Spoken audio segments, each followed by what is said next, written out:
candidates and applicants each year. So today, we're really going to focus on the basic assumption that you care about an MBA tailored to at least three areas of key components, which include community, career, and curriculum. Of course, there are many more aspects of the MBA experience, but we really want to start by helping you understand Chicago Booth's approach to these three. So one of the most powerful and universal themes we hear about from students and alumni about their MBA experience is that it delivers the greatest impact when you feel fully supported by the community. The way your community comes together at Booth really is unique. So to start off, let's talk about cohorts. So coming into Booth, all students join about 60 peers in one of 10 distinct leadership development cohorts. You get the benefits of an immediate and built-in friend base. But what is really this benefit of Booth cohorts? Well, you have the autonomy to branch out and build relationships around shared interests with other first and second year students outside of LEAD. So if you think of it kind of like a pie, Booth really allows you to touch all the pieces of the pie instead of just getting one slice. So this will include 80 plus student groups, which include professional, cultural, interest-based. There's really something for everybody. And if there isn't something for you, we encourage you to create it yourself. So you will find unique student groups that kind of touch all of your interests. There's group trips that include 25 plus annual treks, dozens of global competitions, recruiting activities and conferences, and socializing in classes with 1,200 plus fellow classmates. So you'll be able to continue building your community with events where a huge portion of the class comes together, like there's random walk trips prior to orientation and prior to even stepping foot on campus. If you'd like to learn more about this, definitely ask in your breakout rooms. These trips are pretty incredible. There's 400-person ski trips during winter break, 400-person weekly get-togethers, 1,500 plus student events on campus each year, plus 60% of students live downtown within kind of a 3-block radius. And if you have questions, ask any students or staff who we can share more about this. We're happy to share all the hot spots with you. So okay, at this rate, I think you'll be pretty good on friends. So what about the support to navigate the logistics of the day-to-day program? So at Booth, it really is a shared endeavor. There are substantial formal resources to help you with your course selection, with recruiting, health and wellness, general student life, I mean, you name it. And in addition to these formalized resources, you'll benefit from the informal actions of students, alumni, faculty, mentors, and staff to really help champion your success, like lending or leading a class, taking leadership roles, offering startup advice, or really doing interviewing prep. So we really credit this to our Booth pay it forward mentality, which if you've done any research on Booth, you've read about a lot about pay it forward. So our culture is about having a responsibility to each other. The students you meet from Booth are both beneficiaries of the support of one another, but also the future Boothies can look to the guidance of other Boothies to really lend support on. So Boothies want to help other Boothies. Whether you're a student or an alum, it's a connection you'll have for the rest of your career, far beyond your 2 years during your MBA. So another key impact area of any business program relates to career. And at a very basic level, you want to join an influential MBA network that includes top talent that will open doors.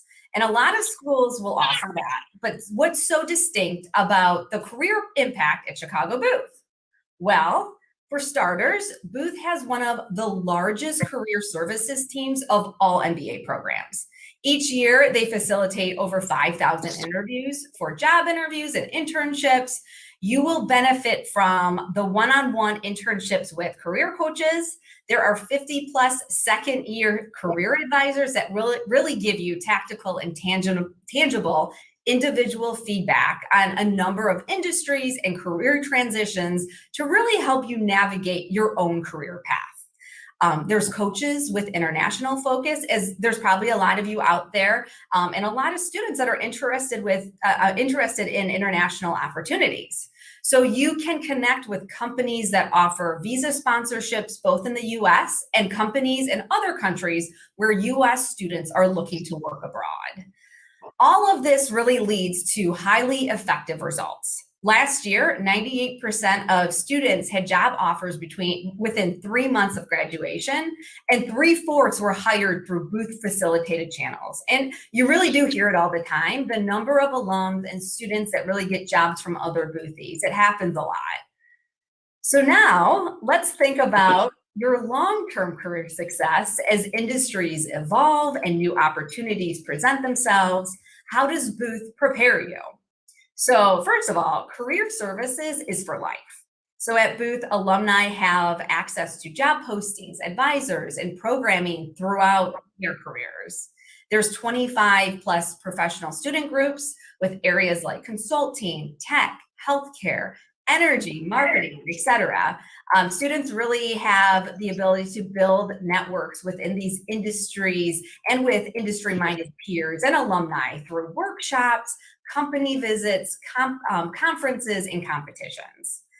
There's also industry and function area research centers that are really dedicated to areas like healthcare, PE, entrepreneurship, marketing, social impact, which are built into your MBA experience.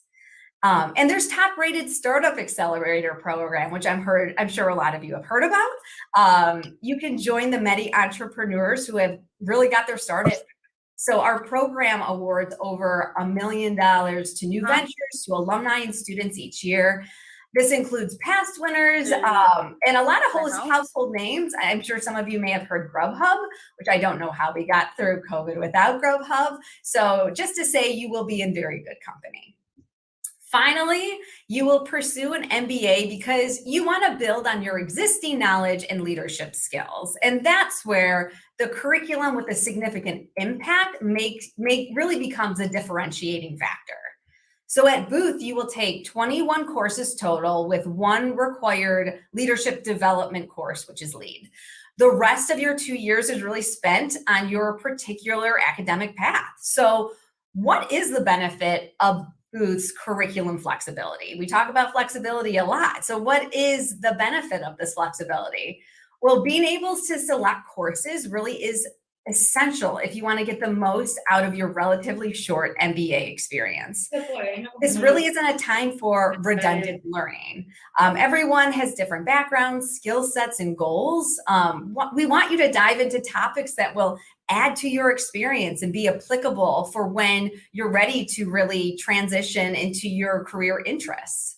You can take also up to 6 courses outside of Booth at the University of Chicago for added flexibility and specialization. If you want to take a law class, great. There are so many top-level courses available at the world-renowned University of Chicago. I know students that take Spanish classes. There's just so many opportunities for you to take classes at both Booth and at U Chicago. So Booth really provides this well-rounded academic experience, and we ensure you have the right mix of electives and mastery of fundamental business disciplines like behavioral science, economics, statistics, and accounting. So how do you know what classes to take? We will make sure that you work directly with academic advisors, student groups, and student peers to identify specific courses that will meet your needs and provide an informational guidance to really help map out your courses. But take note, direct knowledge only really gets you so far. So our courses offer you teaching frameworks on how to ask questions, uncover patterns, and provide persuasive evidence to support or challenge a solution, which provides more freedom to continuously succeed. So how does this translate into better leadership? Well, your success also depends on your ability to activate the energy of others to achieve meaningful change. We help you think beyond the numbers and balance sheets and really prepare you for those leadership roles. So really, let's get into a little bit more of the nuts and bolts of the booth experience and talk a bit about the MBA application process. So here are actually, if you are looking at the slide here, we have some of the application deadlines that actually were from last year, but we kept them up there because we want to make sure that they're usually around the same time, so you have an idea of when the applications will be coming out. So as you prepare your application, know that we evaluate all applications completely holistically. So really every piece of your application is truly important. And so this includes professional resume, which really helps us understand your career progression. We ask for 2 letters of recommendation, which demonstrate the impact you've had on colleagues. We also prefer that at least 1 be from a current supervisor. We also ask for your academic transcripts, which help us see past performances in the classroom and are required from every institution in which you've taken courses, whether you've received a degree or not. GMAT or GRE test scores, we accept both. We have no preference. What I recommend is do your research. Find out which one works best for you. Also have your English proficiency, English language proficiency, which evaluates your ability to take full advantage in the classroom discussions. There's essays and essay responses that we really want the opportunity for you to showcase your personality and to really let your story shine. We want to hear about you and how Booth plays a part in where you're looking to go in the future. And finally, there's an interview. Interviews are invite only and are required to be admitted. It really gives us a sense of your interpersonal dynamics, and the interviews are really usually held with either a staff, with usually an alum, a current student, or possibly a staff member. So above all, we really think that we want you to show your true self and make sure that you're making the strongest case for yourself as you're pulling together all of these components of your application. So I really hope this was a helpful introduction to Chicago Booth and the Chicago Booth MBA experience. I'm sure now you're looking forward to going into some breakout rooms and being able to ask some questions. So we will break you out now into these rooms for you to chat with all of a lot of different students, but also with some of our admissions directors. And we'll come together in the end for kind of a closing before we say our goodbye. So hope you enjoy all of your conversations.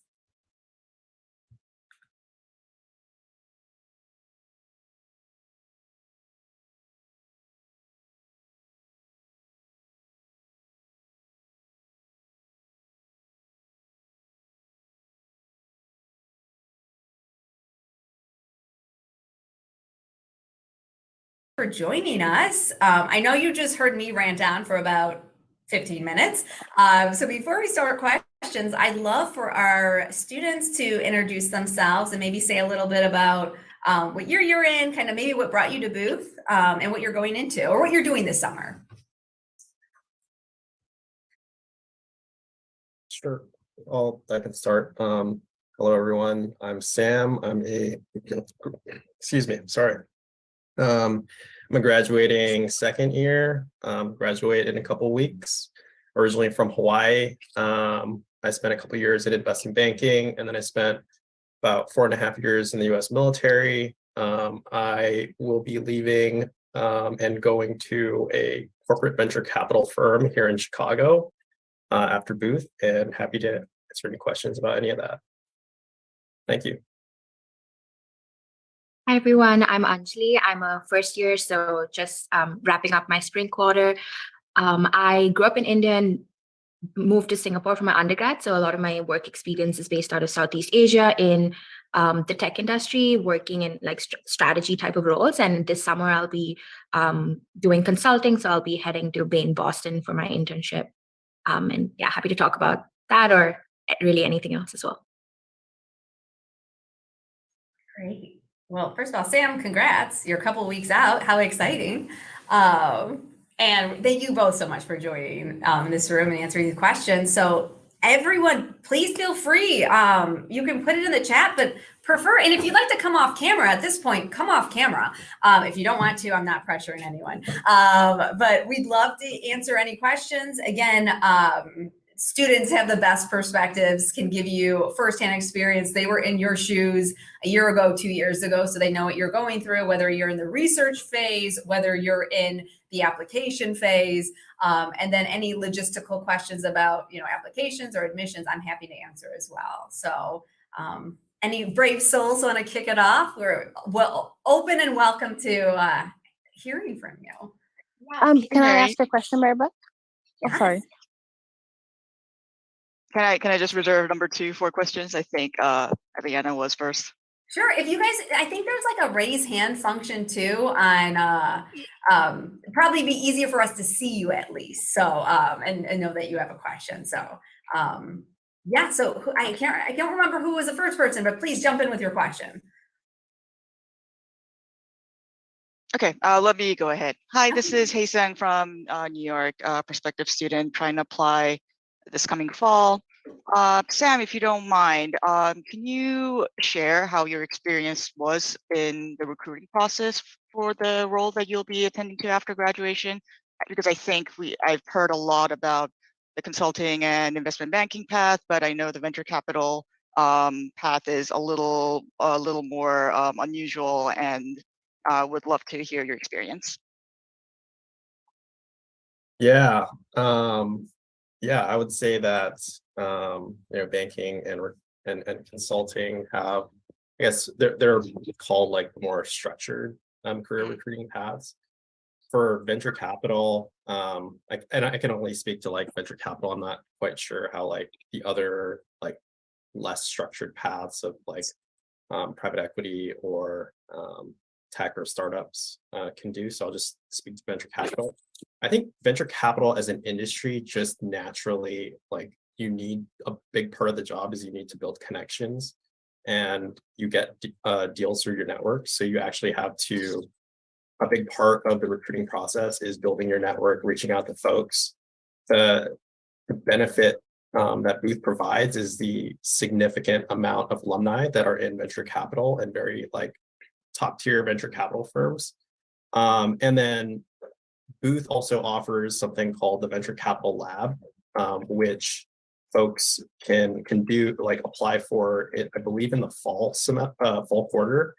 And then you can actually do a venture capital internship in the winter or the spring quarter. And the idea is that sets you up and provides you with experience in order to get a summer internship in venture capital in the summer. And then, that those internships set you up for the eventual full-time offer. Full-time recruiting for venture capital is, I'm just gonna like be honest, is pretty difficult, especially in this market. But with those experiences that you have in the beginning, with the alumni network, with the entrepreneurship venture capital group, I utilize career services. So like there's a lot of resources here at Booth to like get you to where you want to go, even if that's not necessarily like the traditional career paths. Does that answer your question? It did. I really appreciate the honesty and the experience. Thank you.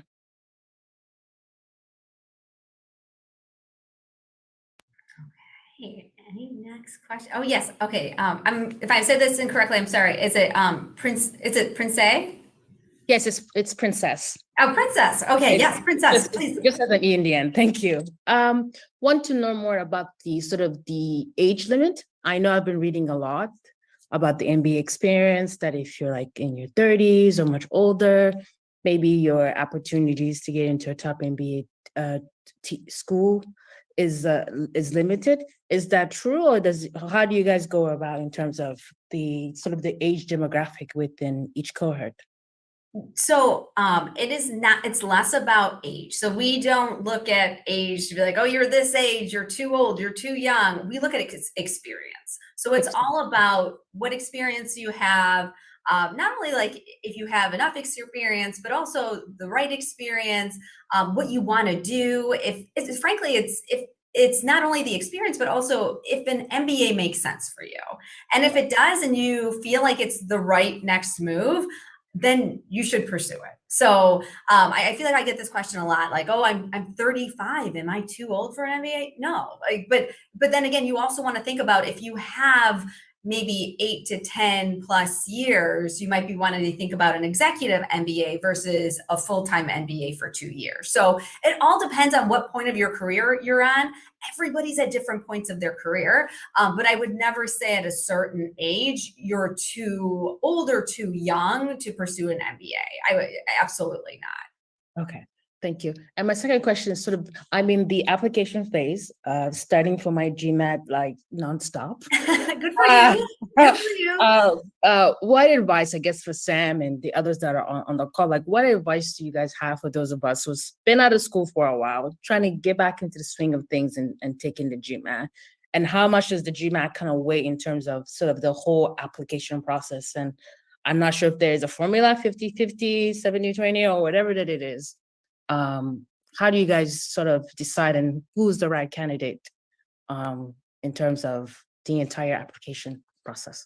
So I'll let our students talk about how they approach the GMAT, and then at least regarding, I can give you our admissions kind of about the specifics. I will put a link into the chat right now just about some of the averages with our GMAT, GRE averages for our students from last year, and just for incoming students, it's good to know, and prospective students to know what the averages are. But I do want to preface by saying that we don't just look at your GMAT or GRE, and I think there's a lot of assumptions that sometimes if you have a lower GMAT or GRE, you're not going to get into, X schools, that's not the case. At Booth, we really, and I know I've said this before, and it's not just a line, we really do look at your application completely holistically. We don't just look at your GMAT, GRE, or your GPA. Obviously, it's part of the overall application, but we do read every essay that you say. We read your letters of recommendation. We look at how you're involved. We look at how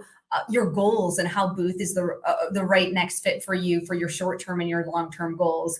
We really do look at everything. So when we say we look at it holistically, we really look at it holistically. And we don't have just one person looking at it, because we understand we need multiple people getting eyes on applications because could be missing things. So if you're thinking that a GMAT or GRE it's going to come down to getting into a school, I promise you that's not the case. Think of the whole application as one. It's just one piece of it, but we understand that you're going to have strengths in different areas. Not one person's going to be completely perfect on paper. So you do need to just feel the best about your application and all the pieces that you're putting into it.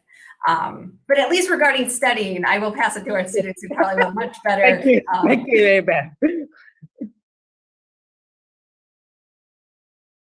I can go first. So for me, I think didn't give myself as much time as I would have liked in hindsight to prepare for my MBA application. I made up my mind to apply for the round 2, I think in like December. And I remember having something like 4.5 to 5 weeks to get my GMAT done. And I remember booking the last possible date where I could do my GMAT right before the application deadline. And so the way that I approached my studying was very 80-20, I would say, where I very much focused on looking at, I think I did a mock or something like that. And I identified quite critically where my gaps were, and then drill down on that, because I knew I had limited time and I was working a pretty hectic full-time job. So I wanted to prioritize what I thought would give me the most value, and then tried my best to make the most of the few weeks that I had. I think GMAC has its own resources, and I actually relied primarily on the resources they had, the online question bank that they have and things like that. Those were my primary things. My major tip would be just give yourself a little bit more time. I think the average student probably gives themselves 2 to 3 months at least to prepare before taking the exam, and I'd recommend that. In my case, I didn't have that, and I also didn't have the luxury of taking it multiple times. I just had the one shot. Don't do that, I guess, is the one tip I have. Over to you, Sam. Thanks. Yeah. I think I did I started a little bit earlier in terms of preparing for the test, but I was applying during the mids. I was scheduled to take I scheduled 2 GMAT tests, and those got canceled because the pandemic had just started. And so I had to shift to taking the GRE because the GRE got online faster.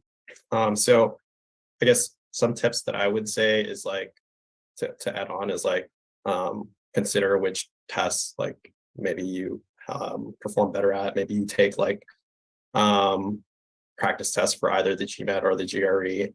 I would say that I think just to echo what has been said before, like the test is just one part of your application. And so I would get, as long as you like can get a score that you feel comfortable represents your talent and skills, then I would say once you get that score, start working on like the rest of your application, because it is only one data point. Thank you both. Good answers. Adelaide, we're going to go to you because I feel like you've had your hand up for a while. All right, can y'all hear me? Yes. Okay, awesome. So I'm actually on here for my husband. He is a Marine Corps helicopter pilot and he is flying today. So he asked if I could jump on for him. So it is not me applying, it is my husband. And we really are just interested in finding a military-friendly community. And I know, Sam, sound like you were in the armed forces. So I'd love to hear a little bit more about your experience transitioning into business school, the application process for you, and kind of how you helped yourself stand apart from other military applicants, maybe. Yeah. Well, thank you to your husband for his service, first of all. And I was previously a Marine, so I love that. Yeah, like that's my people. But I guess in terms of like standing apart, I would highly recommend for your husband to reach out to the Booth Armed Forces group. I just like replied to somebody in the chat, and you can click the link there. Armed Forces group provides mentorship to folks who are applying. There's also an organization called Service to School that I also volunteer as a part of outside of the Booth Armed Forces group. And then I would say, like, I think for me in particular, I had the benefit of having corporate experience before applying, because I had done a couple years of investment banking before I joined the military. And so I sort of had that sort of unique, non-traditional story that naturally kind of set me apart.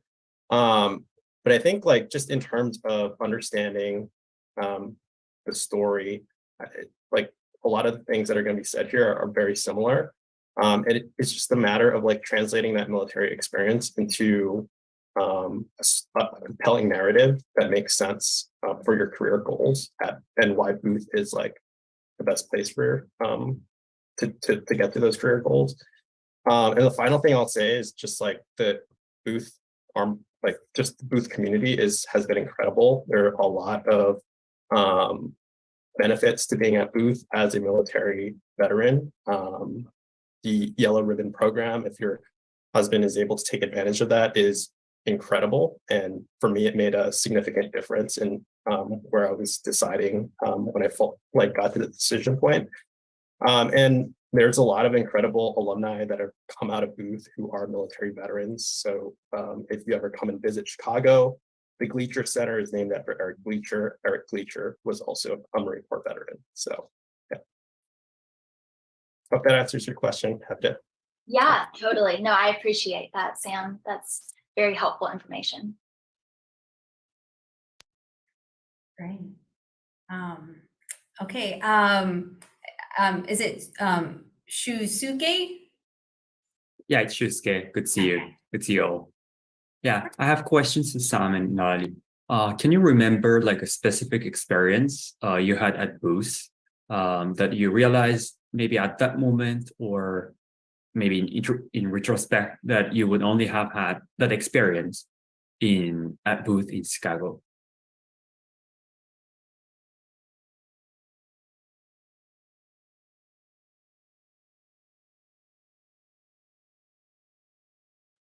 That's a great question. I'm going to pass it to our students. I'm sure you don't want to hear an admissions answer for this.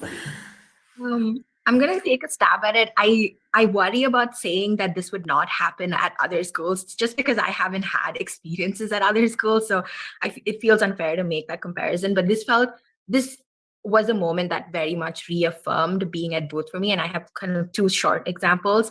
One was actually in a class. So my prior experience, most recent to Booth, was at a food delivery company, and I was in a marketing strategy class.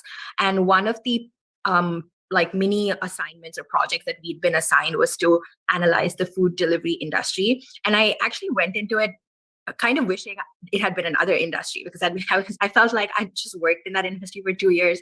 I didn't feel like I wanted to, per se, focus on learning more. And then I was assigned to a group. I mean, these were people I knew. Some of them I knew. Some of them were friends already. Some of them were new to me. And it was a group of 5 people. And it just so happened that one other person had also worked in food delivery in another market. And then there was like someone from the law school, like she was a JD MBA. There was like a data analyst and like someone from healthcare.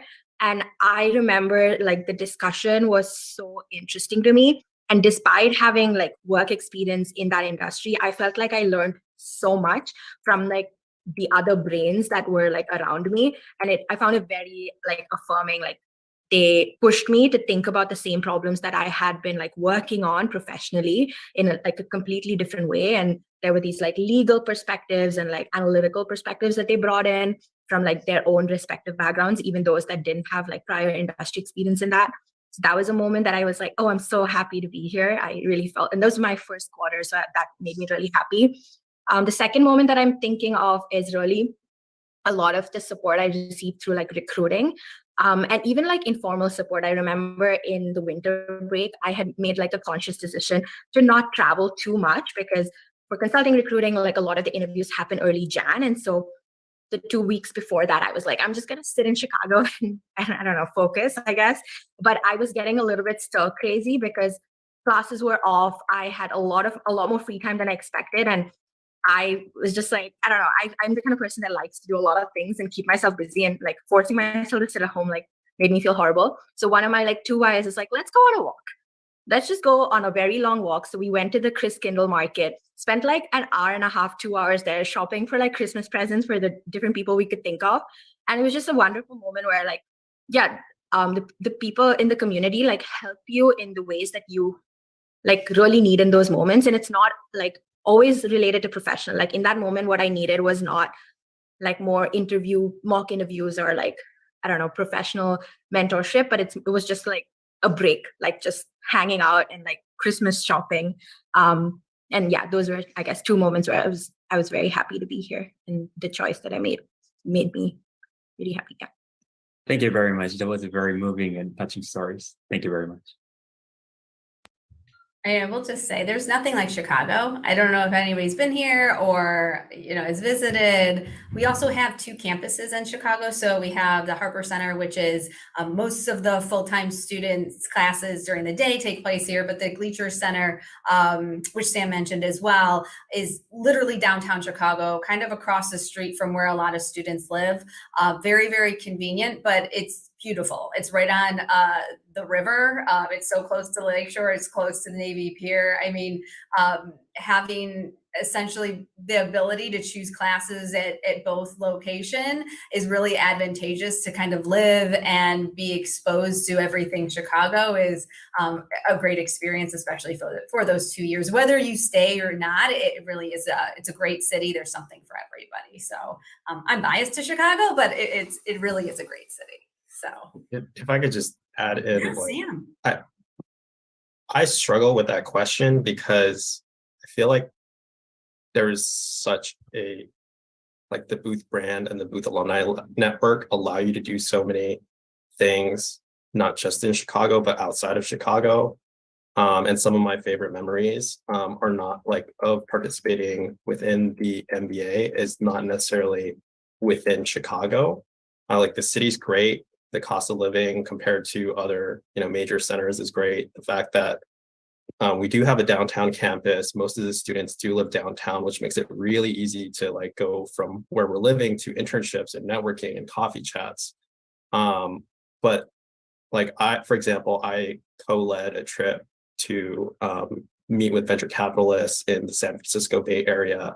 And we just met with like 9 firms in over 2 days. It was just like nonstop. But the quality of the firms that we were meeting with and like Yeah, it was just like great the fact that we were able to access those folks, even though we're in Chicago. And the same thing can be said about New York and other cities. And so I guess I would just like there was just a lot that you can do within Chicago, and I think it just depends upon what you're looking to do. And I didn't necessarily spend as much time in Chicago because a lot of venture capital is also on the coast, but I will be here in Chicago. And part of that was because I was able to network through my internships. Hope that was helpful. I kind of rambled there. Yeah, thank you very much. Very appreciated. Thanks. Great. Is it Sai? Oh, Yeah. it's you can call me Sharon, no worries. Oh, great. Yeah. Wonderful. Yes, please ask your question. Thank you so much. So my question is regarding the application process. So I saw under one of the slides that language proficiency was mentioned under the title requirements. So is it a prerequisite for us to give our TOEFL or IELTS to apply to Booth? Is that the case? Yes, that is correct. So it's a prerequisite. That's what you're Oh. telling me. So to apply, when you apply, you will submit that with your application. Correct. Yes. And I will put a link in here too with some more, especially for international students, some of the specifics. I'll put another link in there, which is helpful. And I'll put our admissions email in here as well. So if you have specific questions as well, feel free to reach out. We're happy to like do a little bit deeper dive into like this, what you'll need to apply, especially if you're coming from a different location, not domestically, more international. So, but I'll put that link in there for you. Great. Mark, we'll come over to you. So I think this is very similar to Shashup's question about like the experience, but I think my question is like, I know obviously a big part of the MBA is developing as like a person and a leader. So what were kind of the most impactful experiences that you had, like whether that was, like a venture accelerator or, a class or a trip or anything, like just an experience where it impacted you and kind of changed how you thought about yourself. Yeah, anything like that would be awesome.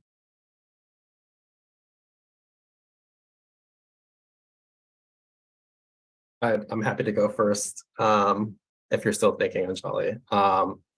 It might be recency bias, but I just finished a class called Interpersonal Dynamics. It's a very, it's well known within like Booth as being a class where you essentially get into a space with around a dozen other classmates and you learn like essentially how to communicate. And a big part of that is getting in touch with essentially your feelings, learning how to understand your feelings, how to communicate that, and really understand that within yourself. And it's also a safe space to practice things like providing feedback and receiving feedback. That's very important in the workplace. And even though I was in, the military, I had, I led a platoon of about 50 Marines, and I had to give feedback. I think that class really helped me to kind of understand how to better provide that and how to optimize that. And I would say that class is very qualitative. Booth is known for its quantitative curriculum and the rigor associated with that. But I felt, especially in my last quarter, having that kind of left brain, right brain balance of, I've taken a lot of quantitative classes and finishing off with a more qualitative class, and being able to practice, getting in touch, I guess, with the feeling side of me and really understanding that. I think that will help me be a better leader in the future.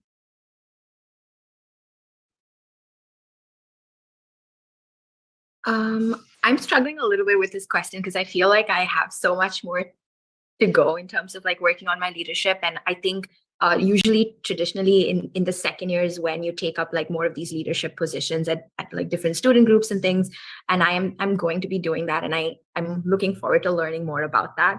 But one instance, I guess, that I'd call out is just sort of the group project type of stuff. A lot of the courses that I've selected, and it's self-selection definitely, that I've indexed more on courses that involve groups. And one of them that I'm doing this quarter is a new products lab and services course, which essentially puts you in a group, like a predetermined group, and assigns you to a client. And then you work on designing a new product for them for like 9 weeks over the course of the quarter.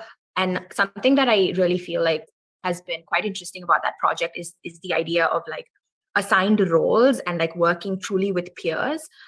Because, you know, when you work with, I've worked in client facing roles before, and when you're at work, like there's a clear like designation or hierarchy, and like it's a very different power dynamic to like working with 6 like peers and like no manager and no supervisor. How you have to like self-organize in like those type of contexts has been quite interesting. And also recognizing that leadership comes in like different forms, right? And it doesn't always look the same in every group setting. Like in some cases, maybe you're the initiator, some cases, maybe you're the supporter, or like you take up different like forms of leadership in different contexts. Has also been quite an interesting experience for me, because I think like a lot of us who like seek out an MBA can be like slightly type A and maybe like a certain type of leader in their past lives, but it's been interesting to kind of look at the different ways you can flex that in group settings. Thank you. That was super helpful. Great. Is it Gaurav? Yeah, thank you. Thank you everyone for hosting this session. Really helpful. Not sure if this is the right platform, but I am a R2 applicant for the class of 2025, and I recently got waitlisted. Just anxiety is creeping in. Wanted to check if there is any if we are expecting any movement on the waitlist this year based on what were the trends last year. Given my long-term goals and background, really excited about the possibility of attending Booth. Hence this question. Yeah, it's a great question. And we do get this question a lot, so don't feel bad about asking it. Yes, I think more people will be coming off the wait list. I don't know specific dates or specific dates or timing, but it should be over the next few weeks. I think it's hopefully sooner rather than later. So I'm sorry I don't have specific dates for you, but just to know that you're doing the right thing, you're staying involved, you're staying active, joining, you know, these sort of sessions. It's always nice to, you know, see waitlisters who continue to be involved and interested in Chicago Booth. So you're not forgotten, and we're glad that you're still involved. And I'm sorry, I know the hardest thing right now is waiting, but you are doing everything that you can be doing at this point. Thank you, Mary. Thank you, everyone. You're welcome. You're welcome. So hopefully we'll be in touch, and you'll hear more hopefully in the next few weeks. So Sure. Thank you. more to come. Yeah. Great. Is it Suhail? Yes. So hello, everyone. Basically, I have a couple of questions. So the first is related to the admissions process itself. So actually, I have already done an MBA from India. So basically, it's a postgraduate program in management. That's what we call it over here. But just in case, like based on my long-term aspirations, if I want to pursue an MBA again, so does Booth welcomes candidates like this? Like if they want to learn again, go for it again. So does Booth welcome such kind of candidates? Absolutely. We would never discourage anybody, especially because, you know, if Booth makes sense with the fit for where you're hoping to go and what you're hoping to do, we would never discourage anyone from looking into and applying, especially if it makes sense for looking forward to like the trajectory of your career. So don't feel as though it would be a deterrent. Everybody has different paths and different, you know, educational paths, but also have different career paths too. So I think the most important thing, especially as you're going through your application, is really explaining why Booth is the right next fit for you, especially coming from an MBA, and really sharing your story. Great. And another one, it's basically related to my career aspirations. So I have been working with consulting firms, but I have been associated with healthcare clients for 5 years. So this is one of the industries that is close to my heart. And in the future as well, I am planning to start something of my own in the long term related to health tech space.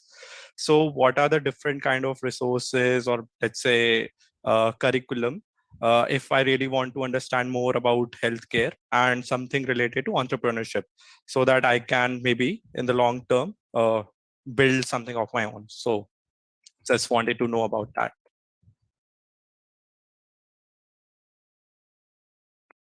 So we have one of our centers of excellence is actually a healthcare center. So there's a lot of opportunities through our center. Obviously, too, I'll put some links in as well that you can kind of do some deeper diving. Obviously, entrepreneurship is one of our top areas that a lot of Boothies will go into. So there's a lot of opportunities there. But obviously, there's a lot of there's a healthcare lab that gives you company experience. Then obviously you have your internships too that you can go into healthcare as well, and you'll focus on that healthcare specifically during your summer internship. So we do have a lot of opportunities for Booth. We have also so at Booth we have concentrations. So concentrations, I kind of say that they're kind of like minors. So they're in the sense of if you have certain areas that that you're interested in going into, like consulting, healthcare. We have recommendations for classes that you take that will help you. I will say most students kind of end with like 3 or 4, like probably 2 to 4 concentrations. And so more than likely, if you have an interest in a concentration, you'll get a concentration in that. But there are recommendations for classes you should take. Obviously, academic services will help you with this. Obviously, speaking to other students too, and like student clubs that focus on healthcare as well. But there will be a lot of opportunities, a lot of resources. We have Slack channels too, where frankly, students share their experiences. And I've known students who don't go to academic services as much because they just talk to students and they kind of give them the guidance that they need, especially in certain areas. So you will have guidance in specifically in healthcare, if that's what you're interested in entrepreneurship. We will have a lot of resources for you. I can put some more links in for as well. I don't know if our students have anything to add. If you know of anybody who is in healthcare, that this was a nice pathway for them. But regardless, I will put some links in there for you. Okay, sure.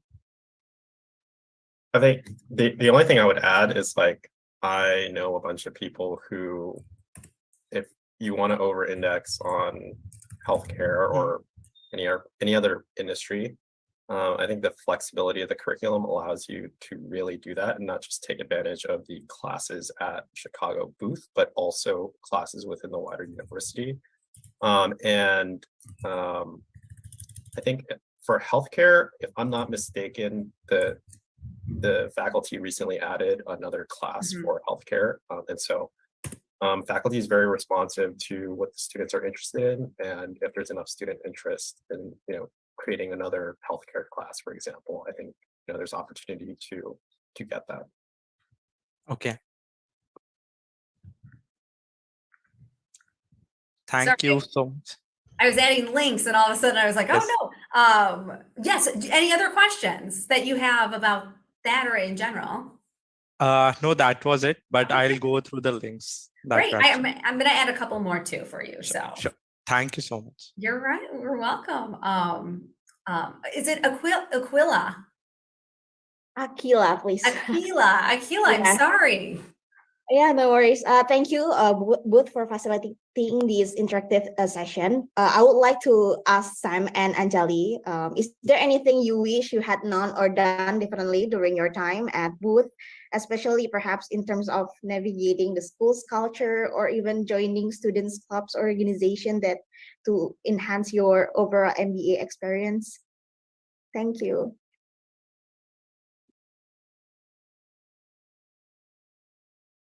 I feel like Sam should definitely go first for this because he's graduating in like a week or 2. Sure. Yeah. I was just thinking about it. It's like there's a very limited amount of time that you have. 2 years flies by incredibly fast. I feel like I did have a certain idea of what I wanted to get out of the MBA, and I kind of focused on executing on that plan. However, there's like 3 different buckets that people always talk about in terms of thinking about the MBA, and it's like social, career, and academic. And so like within those you only have a limited amount of time and you have to figure out how much of your time you're putting into those different buckets. I spent a lot of time on the career side, just because that was what I wanted to get out of the MBA experience. I guess like from that perspective, like the other two buckets kind of, like I just didn't have as much time to put into those other two buckets. You only have 24 hours in a day. So it's not necessarily a regret, but I guess the only regret that, like, the first thought that immediately came to mind for me was I took 4 Friday morning classes during the 6 quarters that I was at Booth. And I would have appreciated sleeping in a little bit more on those Fridays. So I guess that's the only thing that I can think of. I don't regret anything yet at this point. I would say, I guess, something I've learned through the first 3 quarters is really, like, to Sam's point, revisiting my priorities pretty often, and that's been effective so far. But in the first quarter, it is kind of overwhelming. Some of us are recruiting right away, and then you have a lot of social things happening because you're meeting all of these new people for the first time. For me, I was also moving from Singapore to Chicago, which is a pretty big change, and just adapting to a lot of things. And it helps to sort of reset priorities and, like, decide, okay, this quarter I am going to focus more on recruiting, and the next quarter I am going to be more social, or maybe, like, take this really difficult class that's going to take more of my time and things like that. And, like, rebalancing it on regular basis helps. Nothing I really regret, to be honest. I've been having a great experience at Booth so far. Most of the time I'm just reaffirmed in my choice. Thank you, Sam. Thank you, Anjali. Appreciate it a lot. That was perfect timing because we had like 10 seconds left. So I just wanted to thank our students. You guys were amazing. Thank you so much for sharing everything. And thank you all for joining us. And any questions, just keep us posted.